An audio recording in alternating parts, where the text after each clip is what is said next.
খাচ্ছে তাই বাইরে তো ওই ভিতরে মোটা কাটা ওই সাইডে ছাড়াই গেলে মাছ ছাড়াই যাবে এ সবচেয়ে ভালো মাছ এই জায়গার মাছ এই রয়েছে ওই জায়গার ওই মাছ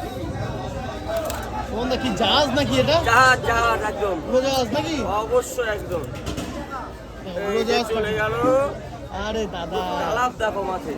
মাছ দেখলে হবে না এরকম কালার দেখতে হবে আরে সুপার কোয়ালিটি দাদা মাছ খেলে এমন মাছ পনির আছে ভিতরে পনির পনির নাকি? আচ্ছা এইটুকু দেবো এইটুকু দিলাম যা হয়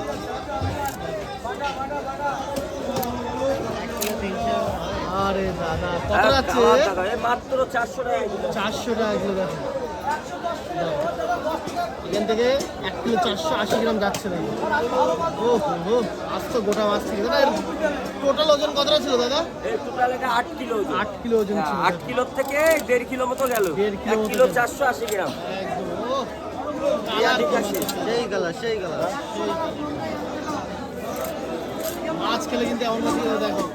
কোনো কাটা নেই ফ্রেশনেস মাছ নাকি একদম টপ কোয়ালিটি মাছ বুঝছো তো রুই মাছ কাঁচা মাছকে হাড় বানিয়ে দেবে হ্যাঁ মাছ কিন্তু খেতে হলে এরকম খাসির মাংস ফেল হয়ে যাবে খাসির মাংস পুরো কষা কষা করে রান্না করতে হবে নাকি একদম কষা কষা পুরো সুমনদা দোকানে কিন্তু দারুণ দারুণ ট্যাংরা আজকে কিন্তু অ্যাভেলেবেল সুমনদা মাথা কত করে দিচ্ছ আজকে এই মাথা 300 টাকা কিলো ওরে দাদা পুরো একদম সস্তায় দিয়ে দেবো পুরো তিনটে করে রে এটা আবার পেটি নাকি রেডি আরে